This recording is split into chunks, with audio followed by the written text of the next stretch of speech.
Hello and welcome everybody to an Origin recap podcast brought to you by the Buy Round. We've got Ryan Girdler representing New South Wales, unpacking everything that went on, the celebrations for Girds, and Wally Lewis is self-described loser's limp. Loser's limp, taking a while to get in here, getting out of bed, remembering the loss. Yeah. Is that like throwing losers, things around the house? Is that like loser's limp as in the leg or just loser's limp? I got both of them. Got both of them. There's medication for that. Yeah.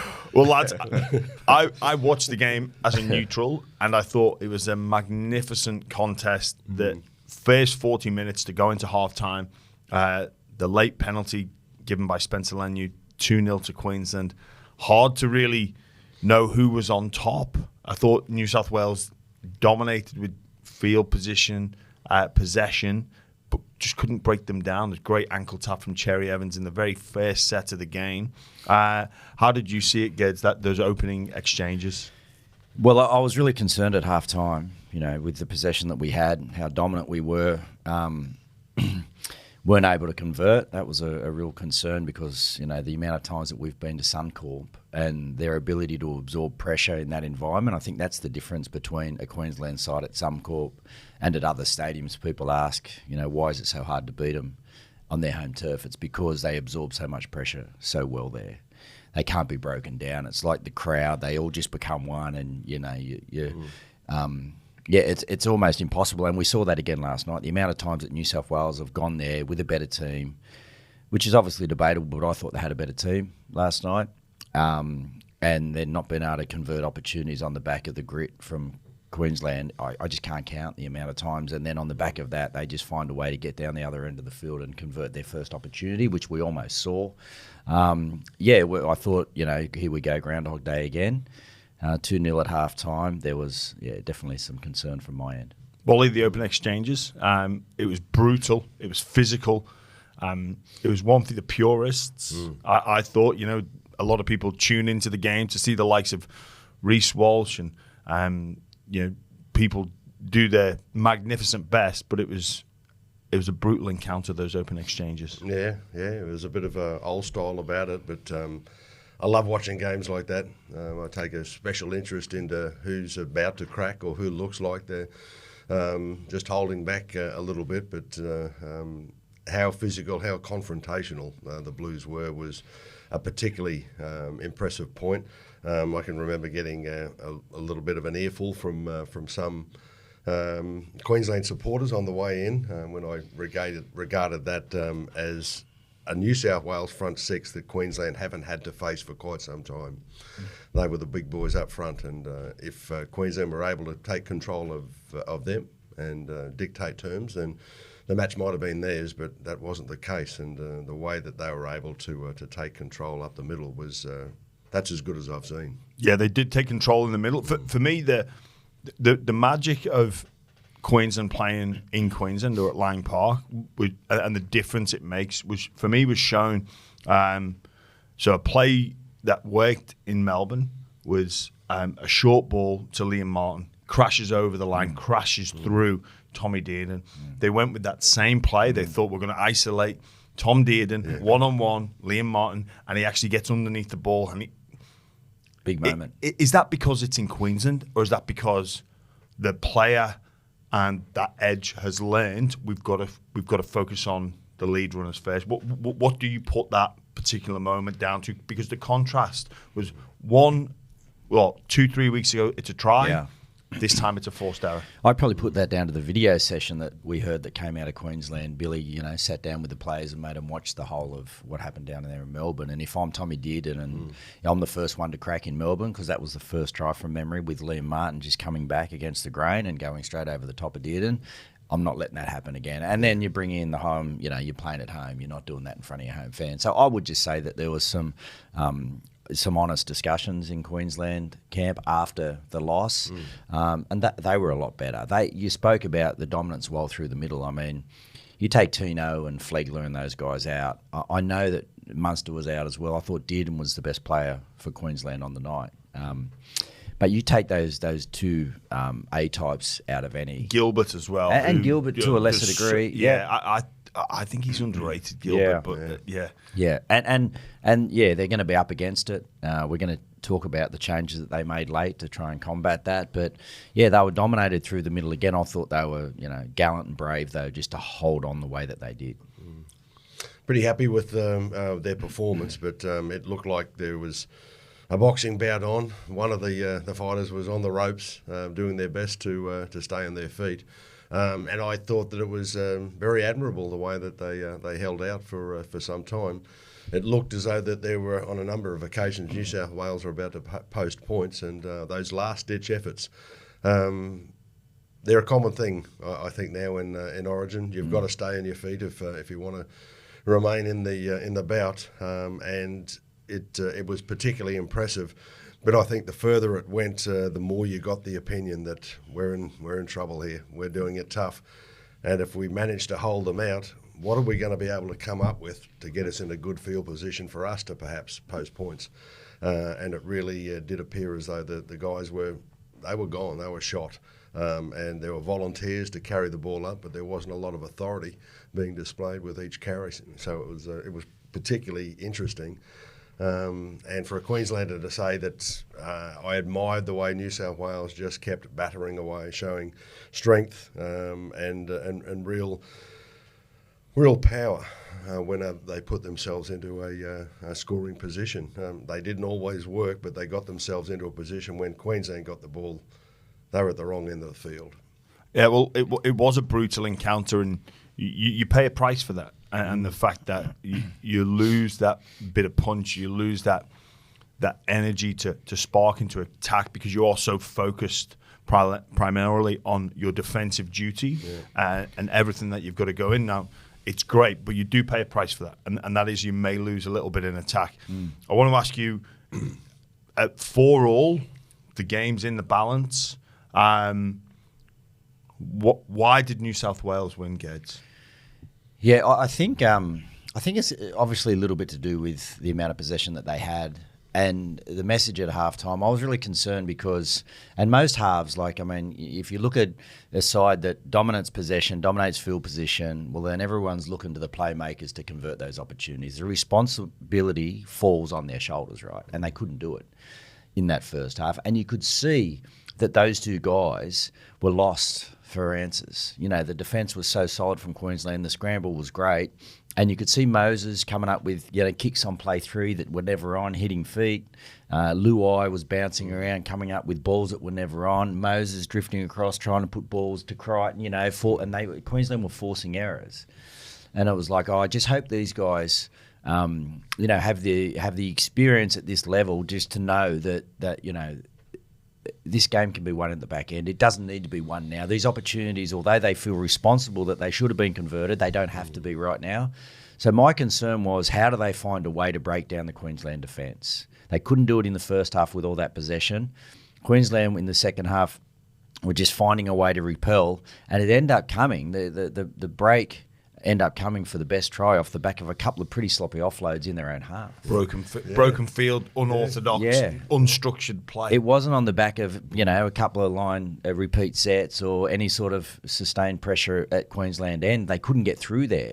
Eventually they did with Moses. But, the breaking point, the tipping point for Queensland was a couple of offloads that really New South Wales, they hadn't been worried about because they were making good yards, they were getting quick play the balls, all that part of their game was working, but they couldn't break the Queensland defence, and that's how it ended up happening. And at the time, I said on, we were calling for Triple M, I said, just hold it, boys, you don't need to panic here, and then all of a sudden Luai gets through, we convert, and it's exactly what they needed to do. Yeah, the big boys up front, I thought, were the dominant feature for New South Wales.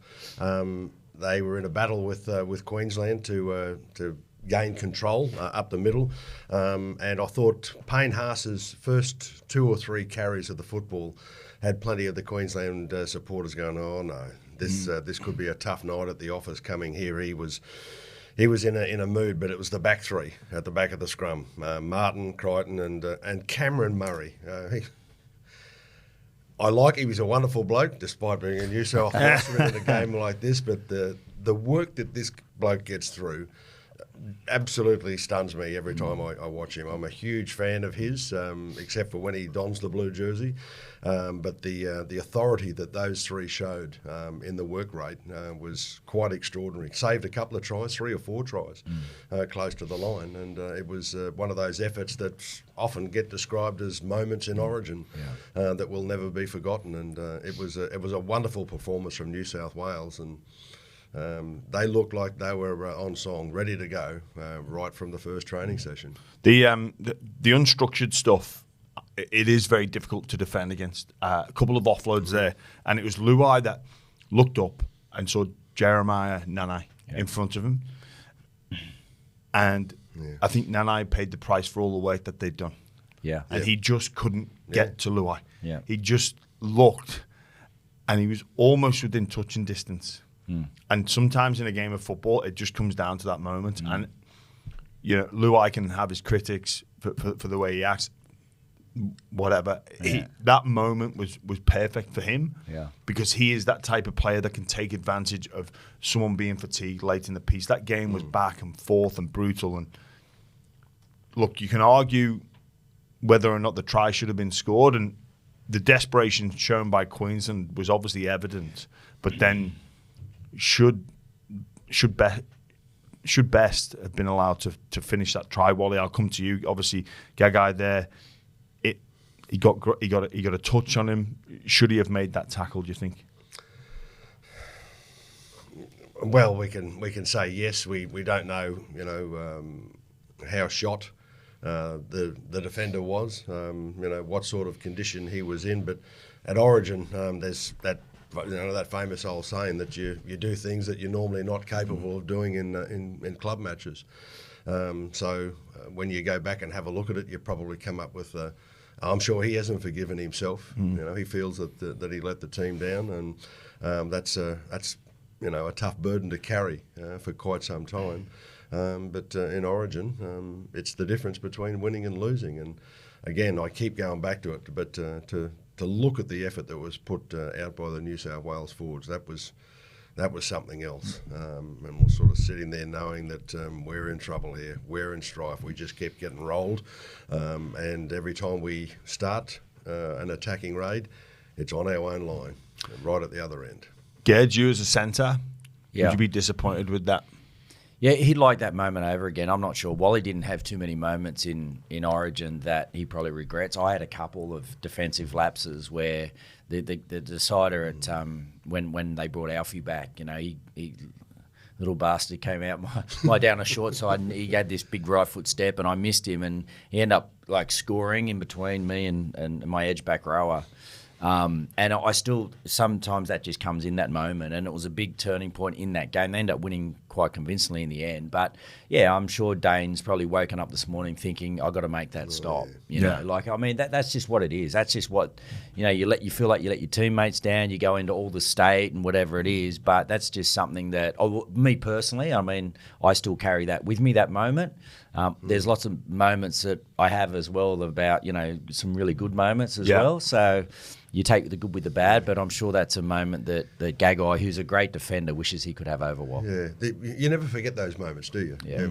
Here we are, well and truly retired from the game, but we remember those. The one I remember most was I always used to say to myself, don't take a dummy off Brett Kenny. Don't take a dummy. He loves throwing them. He's going to throw them. I took it. He scored. New South Wales scored. We lost the game. And I spent years, having a go at myself about if I ever did that again, retire from the game, get out, don't do things. And that's a bit hard. I said to Brett after it, I said, mate, I haven't got over it. And he said, there's another one coming. So it was good to get into that. But I'm sure we've all gone through things that we wish we didn't do or did differently in the big games.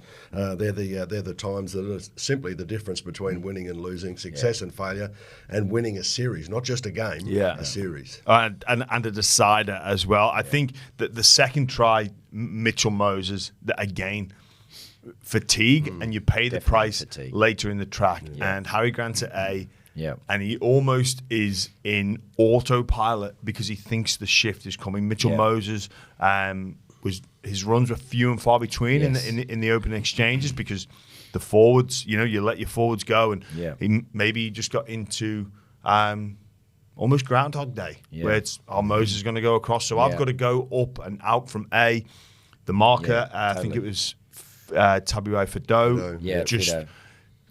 Again, he's probably in autopilot. Yeah. He's not ran. The job's done. The space is there.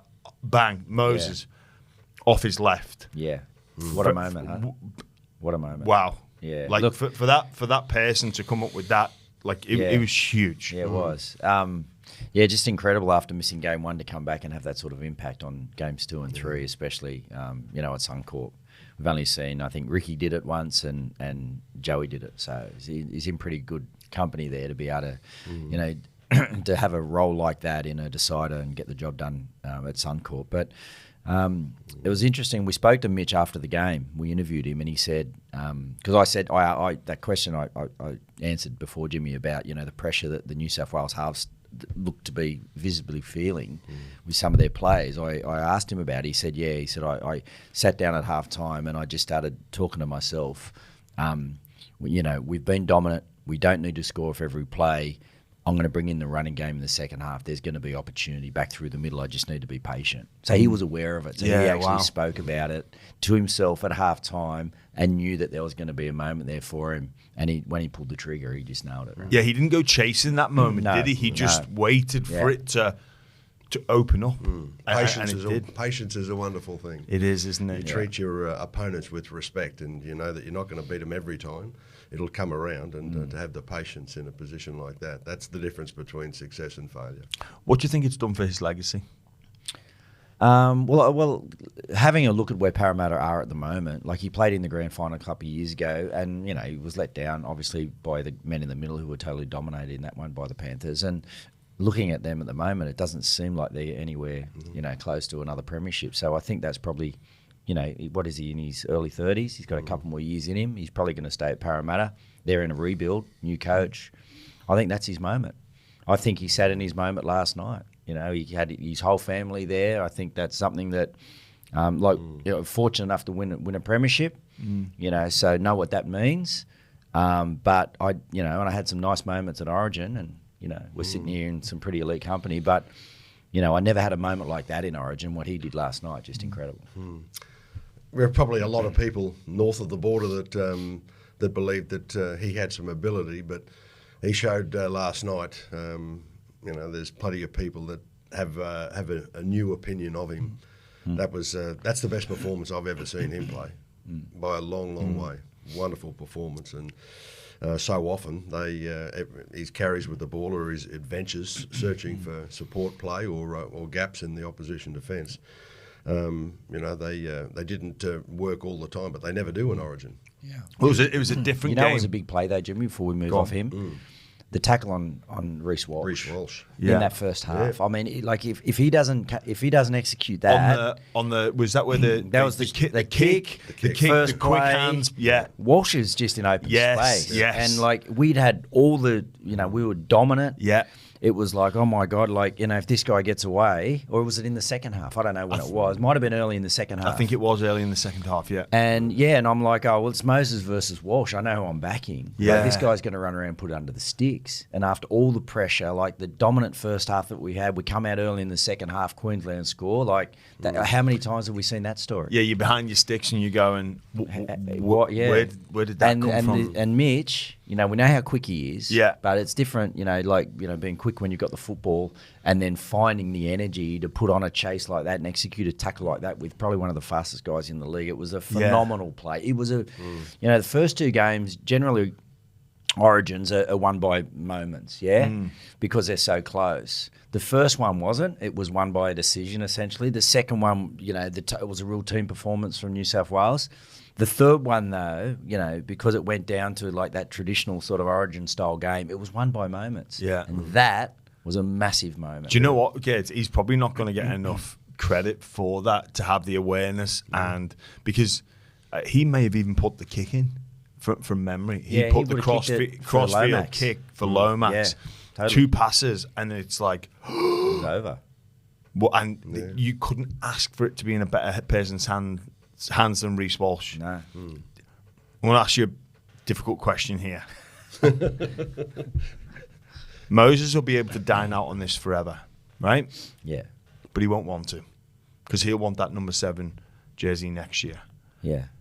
But he faces some stiff competition for it, doesn't he? Oh, definitely, definitely. Yeah. What on earth does Michael Maguire do if they're both fit and they're both in form next season? Yeah, that's.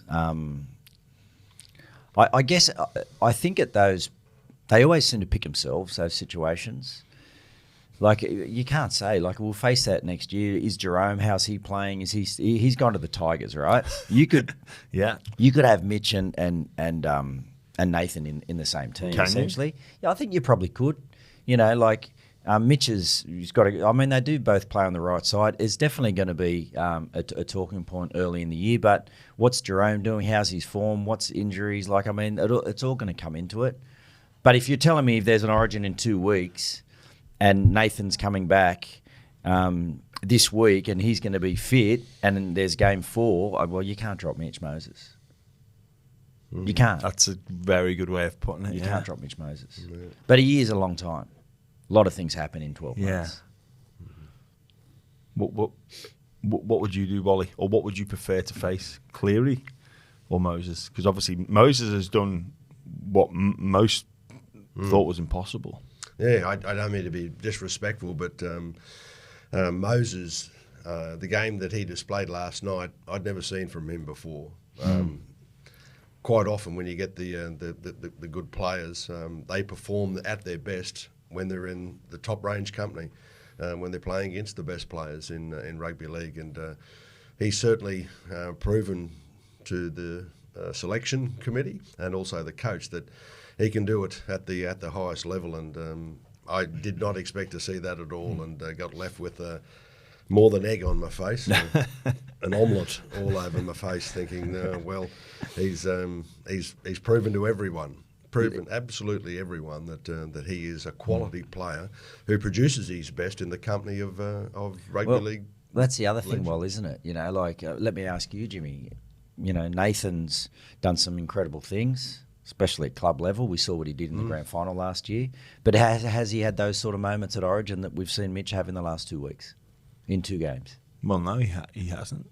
No, which you know, when you talk of Nathan Cleary and the brilliance and everything that he's done at Clubland, I think this series was set up for a person like Nathan, and that's why you're so devastated when he is injured, and you know you spark off into a parallel universe where Cleary is fit and he probably does exactly the same, but it was Moses' opportunity. In this real world, Moses had that chance and he took it, and I don't know moving forward if you can ever go away from him not being the number 7, certainly in the immediate, based off that experience at that particular level. And I'm not saying Nathan wouldn't be able to do it, but the proof now is there that Moses has. Yeah, his long kicking game, like Wally, the whole night, like, was really disappointed in the way Queensland finished their sets. You know, they weren't hitting the ground. There wasn't enough in their kicks, and even Mitchell Moses, like when New South Wales, and look, he was kicking off the front foot, let's be fair. Like, there wasn't a lot of kick pressure because those, you know, Queensland middles were heavily fatigued. But his kicking game, well, like when he hits the ball, like they're going 60 on the fly, aren't they? It's a wonderful carry. Yeah. DCE's probably been the one that's decided where Queensland's kicking is going to be, and it's come from where they were forced to kick from. So they didn't have a lot of forward movement when he was kicking the ball, but we were absolutely smashed in the kicking game, and it made life very, very difficult. You could just think, well, we're only making about 40 metres tops. And I called, I think, 3 or 4 times, there's another kick that's gone 35 metres. We can't kick that. And sometimes I can remember the days when I was kicking in Origin, and Wayne Bennett said to me, you're not kicking the ball properly. We're going to get others to kick it. And it wasn't something I liked hearing, but when you look at it, it was quite obvious at the time that I wasn't kicking to the exact points, and I didn't have a strong enough kicking game. Handed on to Mal, he'd kick the air out of the ball, virtually, kick it 20 metres more. So you've got to be prepared to make changes that benefit your side. Yeah, look, enormously. I thought Moses completely outplayed Cherry Evans. For me, in terms of the kicking game, where Cherry Evans, in my opinion, let himself down, was the short dropouts. So They weren't that short, well, were they? well, this is it. Yeah. There were 6 of one and half a dozen of Yeah. the other. They weren't short, but they weren't long. Yeah. So the idea of going long is you're going to defend a couple of hit-ups, and then they're going to get a really good opportunity to throw some shape around 20, 30 metres out, and then maybe you'll defend another shift. The idea of going short is, well, we maybe get the ball back, but then, okay, we don't defend those 2 carries, but we just defend on our try line, which you could argue is easier to defend. With our fullback in the line with the extra man. Yeah. There's the risk reward there. So if you're going to go short, that's what you do. But there was one in particular. He did the short dropout. It went about 30 metres, and Spencer Lenyu's there. Yeah. Now that, okay, you could go, well, they handled it.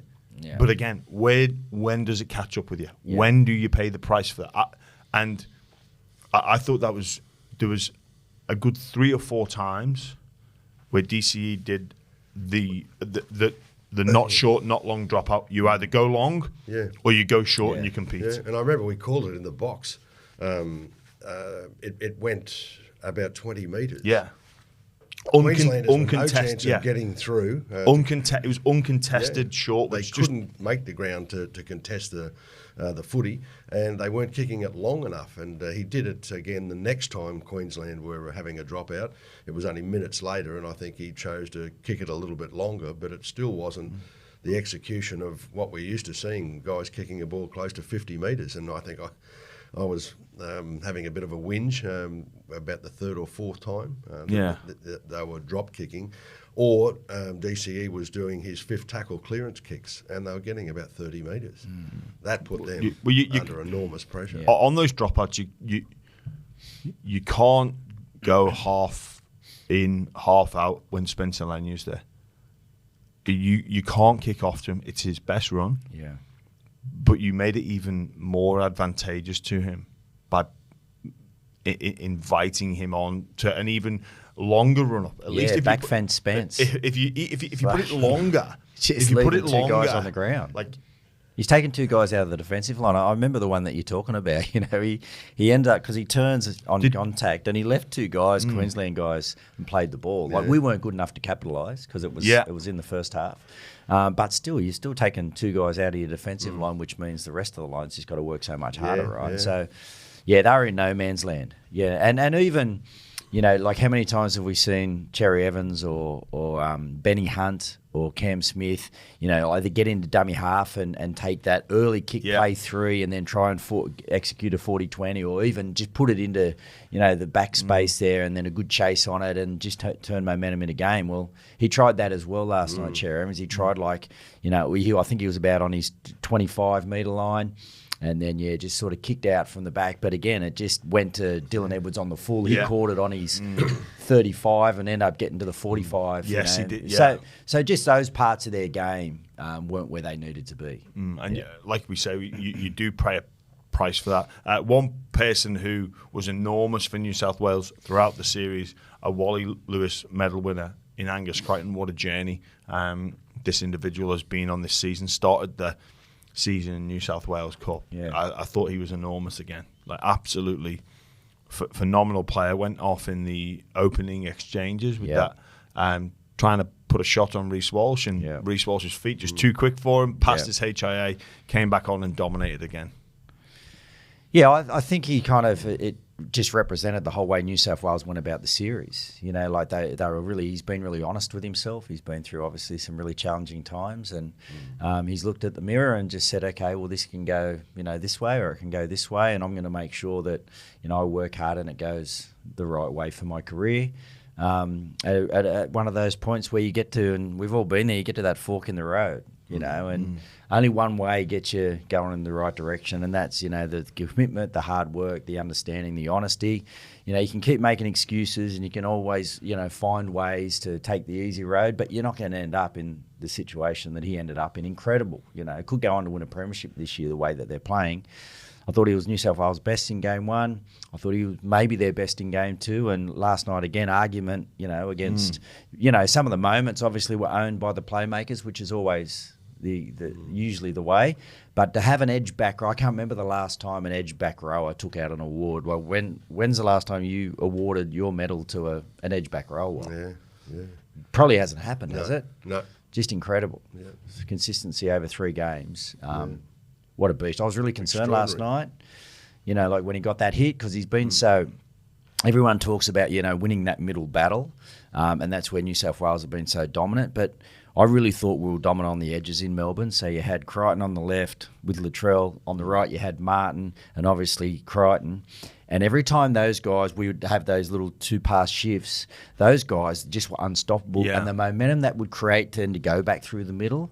You know, like I just thought that was part of the reason that, you know, we dominated like we did in Melbourne. So he was unstoppable in Melbourne. The damage he did to Val Holmes, well, he had Val Holmes moved out to the wing and Cherry Evans over there. You know, they just couldn't handle him. And, thank God last night he got through the HIA, came back on. And, again, just was a real handful on that right edge for the Queensland as well. Yeah, he certainly was. And I know I just keep going back to the back three in the scrum. Their performance is quite extraordinary. It was fantastic, and I think I was kicking a hole in our commentary booth where we were every time that they cleaned up Queensland's attempts at attacking from short range. The work rate that they have is something quite extraordinary, and I'm president of the Cam Murray fan club again. I'll bring that in. It's a big club, Wal. It's a big club. Yeah, it's he is something else, that bloke. Yeah, he sure is. Look, one of the things that maybe overshadowed the game was the melee, biff, whatever you want to call it. I wonder just how much Nate Miles' comments in game one when Joseph Suaalii was sent off has maybe aggravated the situation a little bit, but what did we make of it? Because Cam Murray is the first person in history to be sin-binned from the bench. Ola Kawatu, he's facing 2-game suspension. Ola Kawatu, who was in his suit, he got involved. How can you suspend a guy from an NRL game that's not even playing in the Origin? Manly will regardless be of what he does. Like, what is he? What is it? The no fault stand down policy. I mean, what's the crime? He wasn't playing. Yeah, it was unique. Any suit players or any non-players will definitely not be on the bench moving forward. They will be in the stand and Maybe. not. Yeah. What did we make of it all? Did we like it? Did we not like it? What do we make of Ashley Klein's decision to sin-bin Murray from the bench? The president of the Cam Murray fan club might have something to say about that. Gerds, what did you make of it? Yeah, like it's all part of the theatre of Origin. There wasn't too much in it, you know. Cherry Evans and Luai. I think what happened, and you know, I'm obviously going to speak on behalf of New South Wales here. What I felt happened on the night was, you know, it was very close to the Queensland bench. Play had sort of moved to the middle of the field, but it was still about 10 metres behind the Queensland attacking line. So New South Wales were probably about 30 metres back or 25 metres away, and their bench was actually closer to the melee than where the players were. So what happened when Nanai came in as third man and hit Jerome in the back, New South Wales players were still sort of engaged in the play, and there was about 4 Queensland players there before New South Wales were able to sort of send the troops. And Murray and you know, Ola Kawatu and the boys, they were the closest New South Wales people to that at that point. So, of course, what are they going to do? They're going to get up and go and try and look after their guy. You know, we had about 5 or 6 Queensland players around him. It was just... And the Queensland bench. And the bench was there as well, you know. So, look, it was great theatre. I didn't think anyone really needed to be sent off or sin-bin for it, but... I don't think it had any sort of true outcome impact on the outcome, to be fair. Yeah, I don't think it was. It was all that serious. I really don't. And did somebody... We've always had a bit of a theory in State of Origin that you can get away with a little bit more than you can in club football. And I think there were a number of occasions throughout the game last night where that should have been put into effect. Should there have been a sin binning? Well, I was probably cheering because I thought it was going to be beneficial for Queensland, but didn't believe that it deserved it. When you're playing at the highest level, surely you've got to be given some sort of respect from the man with the whistle. The only credit I can give is the sin bins happened and there wasn't another melee. So I wonder if Klein didn't sin bin, whether or not we'd continue to see that on and on again, and that would have taken away from the game itself. So sometimes in the referee, they act there because it was a big melee. It was, and there was people coming in. That's true. No matter whether or not Murray is the unfortunate person and Barnett came off, and Nanai was, I guess you could argue, the instigator. If the referee just goes, right, you two are going for 10, I don't want to see that again, and it worked. Yeah. So the referee got the desired outcome that there was no more of that. So I know we can look and argue and go, it's an overreaction, but he got the desired outcome. Which I personally don't like seeing that continue on for. It takes away from the game. And there was a lot of stop-start. Like it was funny. I know I was talking to you about it this morning. You said what a spectacle the game was on TV. It was really interesting being at the ground. Obviously, the atmosphere is always fantastic and the energy and all that you feel when you're there. But the stop-start nature of the first half was a little bit frustrating. Like there was no flow to the game. So when you were there at the game, it was like, and there was a few errors and things like that. So it sort of bogged down a little bit at different patches. So you're exactly right. And I think sometimes, in Origins over the last couple of years, they get into every time there's a tackle, there's that little bit of niggle and it turns into something more and guys come running in and we're continually just trying to separate guys that are really doing nothing anyway. Yeah. So it can get in the way of the flow of the game. So good call, Jimmy. And there's a bit of a theory that they allow them to get away a little bit more because it's a higher range of football. But once that's out of the way, the spectacle of the game just improved. Yeah, the game got so much better. It took care of itself. We're going to put the spotlight on Queensland and some selections. It's an unorthodox bench to have a second dummy half in Ben Hunt / a halfback, and Kalen Ponga on as well. Kofusi was promoted to the starting team, played about 15 minutes from memory with not a particularly great involvement with the ball. Did he get this wrong? And Billy Slater sort of said after the game about the rub of the green. I don't know if I quite agree with that. The sort of selections, Wally. For me, it looked sometimes I think selections are made with there's a bit of an idea on what's going to happen, and I'll do this when this happens, and get the opportunity to be able to use him at a period. If those opportunities aren't presented throughout the course of the match, well, the selection then comes under a little bit of criticism, and they start to say, well, why didn't it work? Why didn't Billy use him the way that he planned? Easier said than done, I guess, but it didn't exactly get a lot of support, certainly from the media in Queensland. There was a little bit of a whinge going on after the game. Do you think Ponga should have been on the bench? I probably thought if they were doing that, they may have been using him in place of someone else. And I'll be very, very kind and quiet about that one. But to come on in the middle, like, was that a shit or bust move? Is that I'm going to put Ponga on in the middle? He's either going to come with something brilliant in attack, it would open up the game, because the game was needed to be opened up, and it was by that unorthodox broken field play from Luai. Yeah. Like, was that Slater saying Ponga needs to do this, but did it cost them too much in defence? Because yeah, I think it did, and I think the sole decision was made to use him with the plan in mind that they were going to use him somewhere tight to the ruck with his skills. Certainly very quick off the mark.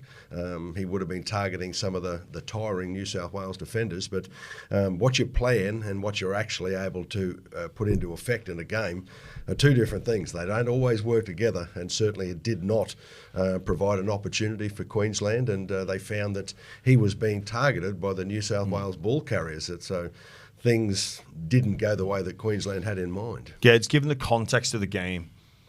Did Queensland need that X factor second fullback to come on and play in the middle third? It concerned me when I saw Ponga on the bench, but that's isolating that selection. So just saying to me, would I have Kalen Ponga in my best 17 any day of the week? I love him as a player. Now, if I go back to game one and we put Cobbo on the bench as Queensland and we saw what happened, Billy's the genius. Yeah, and I liked that call at the time because it made sense to me. But at that point, we hadn't seen the dominance that New South Wales had in the middle of the field and on the edges, right? Let's just say as a forward pack or even their back five, you know. So then we go to game two and we see how dominant New South 13 on 13. We see how dominant New South Wales can be in certain areas of the game. Now then I'm starting to think, if I'm the coach of Queensland, where do I need to strengthen?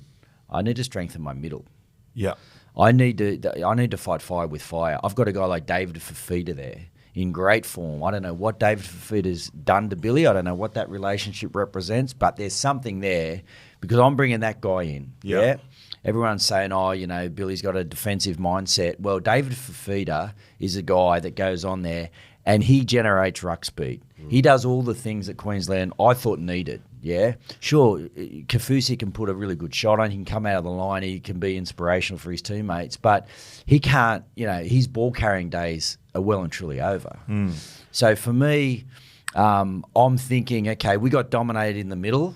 I've already got Hunt on the bench.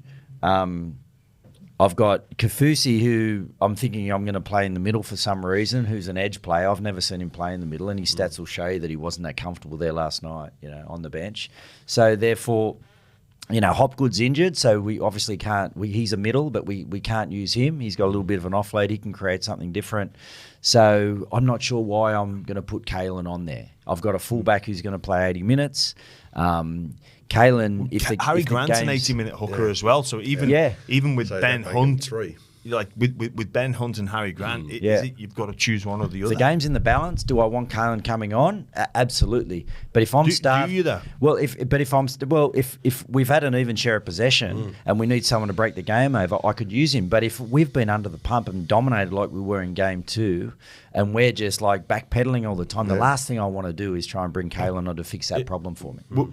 Given the circumstances of the game, I think what Queensland needed was a quick play the ball, and David Fafita would have given you that. Definitely. As opposed to Kalen Ponga. That for me, I was watching it and thinking that they're out of sync here, and we'd heard all these training sessions where bang, bang, bang, they do something and everyone stops and claps and goes like, wow. Was it a golf clap? I can't wait to see that. Yeah, well, they wanted to have them. The narrative was let's have them on both out of the back of shape at the same time. How can you stop that? You can't Ponga stop. to Walsh. You can only stop that if you don't have the ball. Yeah, and they didn't have the ball, and they didn't have any energy. And I don't know much about the middle. And I was with Wade Graham last night, and you know a lot about the middle. And he was actually watching Kalen defensively, and he said the amount of damage he did to their defensive line because he couldn't retreat quick enough. And then if he's not getting back into the line in time and leaving quick enough with his line speed because he hasn't got the moles in the legs, other guys are doing his job.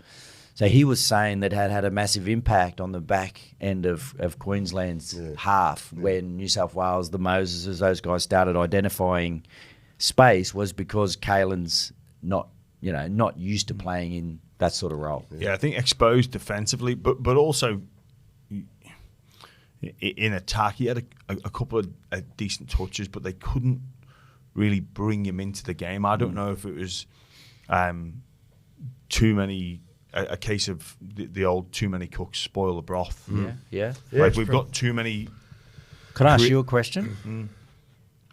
You're starting prop in 2 tests against Australia, let's say, and you got dominated in the second one, but you won the first one, and then you get a tap midweek saying that we're going to start you off the bench and we're going to put a back rower that never plays in the front row in your space to start the game. How does that make you feel? I'd be wondering why. Why? Well, because you haven't been doing. You got dominated in game 2. That's what happened to Lindsay Collins last night. I'm just saying. Yeah. Because front rowers, I know what you guys are like. You're a different breed. Yeah. I think the preference would be to start. I thought Lindsay Collins played really well. There was a cover tackle or a kick that he covered, and it was like, of course, Lindsay Collins. Like it was, I think it was it Crichton when Walsh got penalised? Billy's probably not got him on there for his cover defence. No. Oh, mate, personally, I'd be disappointed. Yeah, you would be, wouldn't you? I'd be disappointed, and I'd probably need a little bit of work, some one-on-one about like, mate, you're still part of my plans, and you've still got an important role to play. What do you think of those changes, Well? Yeah, a little bit surprising with Lindsay. I'm a huge fan of his. I probably felt last night that he was struggling a little bit to make any territory up the middle, and I took a special interest in watching his defence, his speed off the ground. Play the balls were always a little bit slower in Origin footy, but there were a couple of occasions where he did it a little bit tough to get up there. But I guess we got to pay him the credit of it just wasn't his night, and New South Wales were very much in control.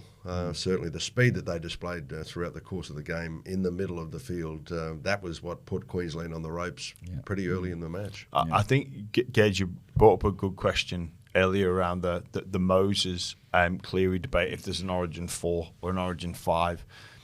I genuinely would wonder now, if there was another Origin, what Coach Slater would do in terms of the makeup of the bench and the makeup of the starting team. I think it's one of those tough decisions. We need to pick two of Grant, Hunt and Ponga. Yeah.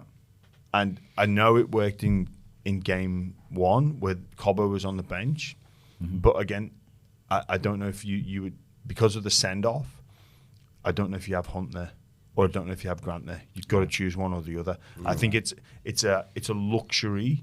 So if you look at standard benches, either 4 forwards or 3 forwards plus a utility / extra dummy half. That's the standard, 2 standard models. Yeah. So it's a different model, which it can be a stroke of genius, or it can be luck. Yeah. I just don't know if what covers more options, more probability, is the 3 forwards and one of Grant, Hunt, Ponga. One. That's all you get. Yeah. You start one, a dummy half, which would be Grant or Hunt, and then you got to pick. Well, you've got one pick of the 2 guys left over. Yeah. I think, again, defending against it when you've been in the washing machine, Ponga coming on with that left side attack, but he didn't really attack through the middle when he got the ball. His carries went to the middle of the field and exposing the tired middle defenders. No. It was to that left side. Yeah. I don't know if he cramped the style a little bit of that left edge. It seemed like he was trying to do it by himself almost. He didn't have that support pushing up on the outside, because maybe the tempo of the game or the fatigue in the game of that left edge were like, well, we can't go with Caelan. Yeah. We're not up to speed with his level of play. Billy may have had a plan on how he wanted to use them, planned to use them, and what they could be. But it always doesn't work that way, where the opposition can be forced into a role or to change their game differently. And certainly it was New South Wales dominance that had Queensland in the ropes. All of a sudden he was starting to think, how am I going to use these blokes? This is not the way that I had in mind. And it became, I thought, quite difficult for Queensland. They were, and I think I had a whinge several times throughout the course of the game of the territory they were making from their kicking game. Yeah. A lot of the times when they were carting the ball to that last tackle kick, they were making around about 20 metres, 25 metres, absolute tops, and we were getting smashed to bits in the yardage department by the Blues, who just dictated terms from the start. Yeah. Again, spoke about David Fafita and Ponga coming on and looking to get that ball on that left-hand side, and that's his favourite play. Well, that's David Fafita's side as well. Yeah. And I just wonder, had that chance again, if Fafita goes on in that position, just the impact and the difference he would have made, and you don't pay a bigger price in the middle of the field. And you just wonder what sort of impact that's had on the relationship with Dave Fafita, just sitting there knowing that he's in good form, watching that happen. And then Billy's got to make some calls next year. Like we went through it. There's probably half a dozen guys in that Queensland side sort of at the back end of their career now. That's right. You know, so you're going to need those guys like Fafita to come through with the right attitude, and managing those relationships is going to be really important, you know, because they're going to need to make some wholesale changes next year, I would say, from a Queensland perspective. The other thing is, you're just talking about, you know, the fullbacks, Walsh and Ponga. I believe Queensland's best fullbacks play in left centre. I think their most dangerous player is actually just starved of football, especially in those situations when they don't have a lot of possession. Mate, every time he gets the ball, he's the best mover. I'm talking about Hamaso. Yeah. He's the best mover in our game, in my opinion. He creates more opportunities than any other player in the game, whether it's, you know, chasing kicks, jumping up. We saw him one moment in the second half there. He got on the outside of Crichton. I think if in that late in he beat the Crichton, first half. And if he doesn't pass, I think he almost scores. You know, because I think he was looking to be generous. You know, he didn't get enough football. He had some moments last night where he can do things that Walsh and Ponga can't do. Yeah. And that's another thing Billy's going to have a look at. Think about what he did in game one. Right, he's a player that loves to be able to just sit back there and decide where Totally. I'm going to run. I'll inject myself here. Yes. No, they've got the defensive line pretty tight there. I'll have to go out a little bit wider. Yeah. And his sort of speed and his acceleration is something quite astounding. But I don't think he probably gets a lot of the credit for his ability to be able to read the play. And he knows exactly where to do it and when to do it. He's defensively always really where he needs to be for the Dolphins. So, Billy's, you know, I mean, it's a luxury to have. You only got those three guys all after the one spot. Yeah. But sometimes that creates a problem because you've got to have them all in the 17, but sometimes it can be the detriment of the way that you want to play or who you're playing against. You spoke about Queensland making some changes, or wholesale changes. You know, the spotlight comes on, and you know they only lost by 2 tries, 10 points in the balance for the majority of the game. Do they need to make those changes? And also, how difficult is it, lads, when you've got players that are in then out? Like, so I know at Clubland you can have those problems as well, but it's probably easier to overcome. But even a guy like Dane Gagai that was discarded. left out, discarded, dropped, Capewell. Overlooked. Yeah, After winning a series. How hard is it for them to come back in? So that conversation that Billy may have to have with, you know, a Fafita next year, how difficult is that to navigate? Yeah, it's a pretty tough one. When they're, you know, unable to retain their position, I guess there is a little bit of confusion as to what it is and what Billy's looking for. For the next year, I think they're always going to have the interest, possibly about being recalled to the side. It certainly won't be something that impresses them all that much, but I've always had the feeling that if you get an opportunity to play Origin football, you do so with the plan of impressing the coach and doing exactly what he asked you to do, whilst at the same time displaying your personal abilities on the field and the things that got you there in the first place. Do you think it is time for some change as well for Queensland for moving forward for next year? Well, I don't think there's a whole pile of young character coming through in the Queensland side, and they look at it pretty carefully. The one thing that was tough to take was the Queensland guys thought this time around, this series, that we were looking good. The young talent that we had on display, the guys that were on the edge of selection, we had enough, and we got put on the ropes early. I think Tino, Flagler, Gilbert come back into that side. Yeah. Munster, obviously. But then you got Dearden, you know. Yeah. Tino's for me, he was a massive loss. Yeah, huge. In the forward pack. Huge loss. He's a wonderful ball carrier. He's a workhorse defence, and I don't get to see a lot or hear a lot of the players' discussions out there on the field, but the players speak about him in glowing terms. Well, it all comes back to that, like, pick and stick. We hear about that from Queensland, you know, and it's always been the narrative that they roll out, and, you know, this is when they get to test that theory, we all get to sit back and watch. Okay, so here's your pick and stick, here's your here's your opportunity, Queensland, to walk the walk. Are you going to stay with the guys that have done the job? Like we've seen Billy came in and cleaned a couple of guys out on the back of a winning series, and everyone went, well, that's not what Queensland, that's not the narrative. And then now they've lost the series. We're going to see how reactive is Billy going to be, because, you know, I've always been of the opinion that having being a coach at a representative level, which Wally has a shelf life. And we've seen Mal, obviously, with the team of immortals go through for a long period of time with Cam Smith and you know, just there was no need for change. But we've seen with Freddie, you know, the first couple of years he came in, everyone bought into what he was doing. You know, there was a change in culture, there was a change in personnel. And then all of a sudden he had to start making some tough calls and having some tough conversations with guys that he felt like he needed to leave out for the betterment of the team. And then all of a sudden you've got to ring those guys and ask them to come back in. And those conversations become really hard. And even though everyone wants to play for their state, they've still got feelings. And Billy's going to go through that now. You know, he had to do it with Gagai. He had to ring him up and say, I know you were discarded after, you know, winning a series in 22. I need you. Your state needs you, you know. And it's like, yeah, you need me now, do you? Like they all, you know what I mean? Like it wears thin. And those conversations that Billy's having right now and he's going to have next year, they affect the group. And then you've got, you know, teammates. So you've got Mo there, who's good mates with Dave Fafita at the Titans. Dave Fafita saying to Mo, why aren't they picking me? What have I done, you know? And Mo's going, mate, you should be in there.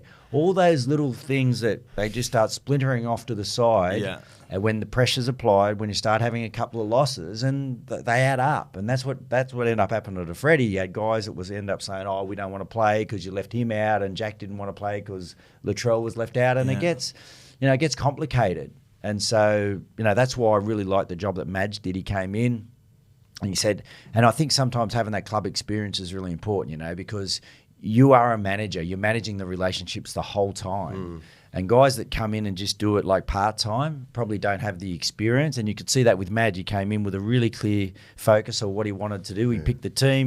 He made some ballsy calls, you know. He left Tedesco out, you know. He brought Robson in instead of Appy, you know, and even after winning game 2 and dominating, you know, you couldn't deny the form of Barnett, you know, for the Warriors against the Bulldogs the week before, who'd been part of the squad and then knew that he needed another middle. So it's like, you know, Homoli, mate, we love you. You've done a great job. But this is why I actually need to bring this guy in. And look at the game that Barnett had off the bench last night, and look at the contribution he made. So it becomes really difficult, and Billy's going to now, you know, have to face that going into next year of what that's going to look like for him and how the players are going to respond, and that's going to have a real impact on the series next year. Yeah, there was big scrutiny on Maguire's decisions, and almost there wasn't a wrong decision to be made, but there was a right one. And I think those tough decisions were arguably justified. Do you think if Freddie had been in the job... Oh, he doesn't pick that team. No, I don't think so. Like, think about the Connor Watson call. Like, came from nowhere. And then look at the impact he had last night. Like, so he comes on, Robson gives away, like, gets tired. You know, you can see, gives away 2 penalties in a row. They kick a goal. Then all of a sudden it's like, mate, you know, you've had enough, come off. He puts Watson on. Watson's part of that Luai try. You know, he's bouncing around everywhere. He tormented him, you know, and he can play in the middle if he has to. And so he wasn't even in my radar after 10 rounds. No.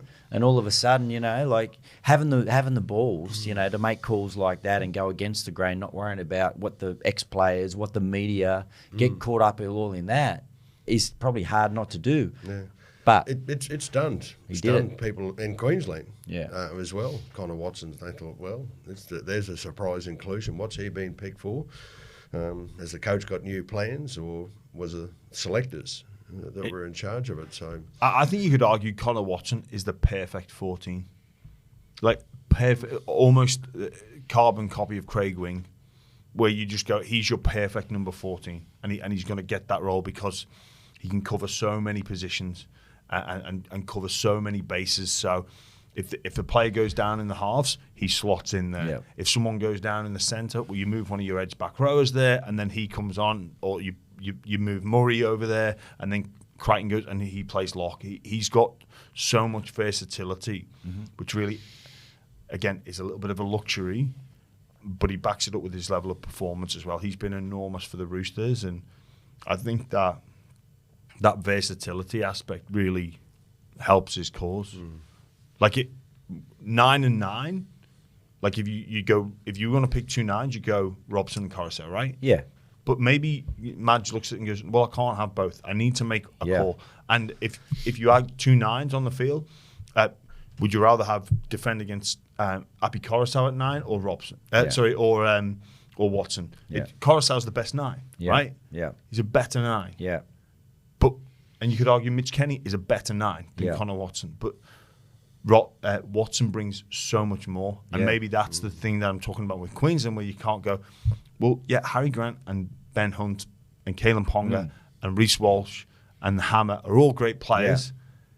But do we need this too much of the same thing? And that's the hardest part about it, Jimmy. Like, I mean, I think Appy is probably the form hooker in the competition. Yeah.